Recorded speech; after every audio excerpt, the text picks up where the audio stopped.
ఇది చైనాలోని చాలా పాపులర్ స్టోరీ అండి. ఈరోజు నేను చెప్పబోయేది. ఒక గ్రాండ్ ఫాదర్ దగ్గరికి మనవడు వెళ్ళి ఓడిపోయాడంట ఏదో రన్నింగ్ రేస్‌లోని. ఎళ్లి నేను ఇలా ఓడిపోయాను. ఇప్పుడు నేను ఎప్పుడూ ఓడిపోతూనే ఉంటానా? ఎన్నిసార్లు పార్టిసిపేట్ చేసినా ఓడిపోతానా? నాకంటే చాలా మంది స్ట్రాంగోళ్ళు ఉన్నారు. ఇది అది అంటే గ్రాండ్ ఫాదర్ ఎవరైతే ఉన్నారో అతన్ని కూర్చోబెట్టి ఒక స్టోరీ చెప్తాడు. There are 2 wolves inside each one of us. One wolf is somebody who's confused, భయం, ఏమి చేయలేను అని చెప్పి ఒక అండర్ కాన్ఫిడెంట్ వుల్ఫ్. ఇంకొకటేమో కరేజియస్, బ్రేవ్, నేను ఏదైనా చేయగలను, నాకు ఏది ఎదురొచ్చినా సరే నేను I can take it up అని ఒక దీంతో ఉంటుంది.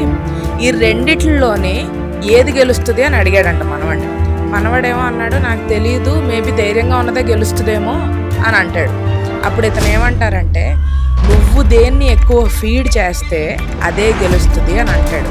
ఇట్స్ ద సేమ్ థింగ్ అండి, మైండ్ సెట్. మనం ఒకవేళ మనం చెయ్యగలము అని నమ్మి ముందుకు వెళ్తూనే ఉంటే మనకి మల్టిపుల్ ఒడిదుడుకులు ఉంటాయి. ఈవెన్ ఇప్పుడు ఈ సోషల్ మీడియాలో కూడా నేను పాడ్కాస్టింగ్ స్టార్ట్ చేసినప్పటికి చాలా తక్కువ మంది ఉండేది, చాలా మంది ఉన్నారు. అలాగని చెప్పి ఇప్పుడు నేను భయపడిపోయి ఆగిపోయి సరే చాలా మంది చేస్తున్నారు అని చెప్పి అనుకుంటే మనం ముందుకే వెళ్ళలేము. మనకి నచ్చింది చేస్తూ సరే ఏం జరుగుతుందో చూద్దామన్న ఒక క్యూరియాసిటీ తోటి మనం చెయ్యాల్సిన పని చేస్తూ వెళ్తే వన్ డే తప్పకుండా in one way or the other you will succeed. Good luck with whatever you are doing. Follow end one.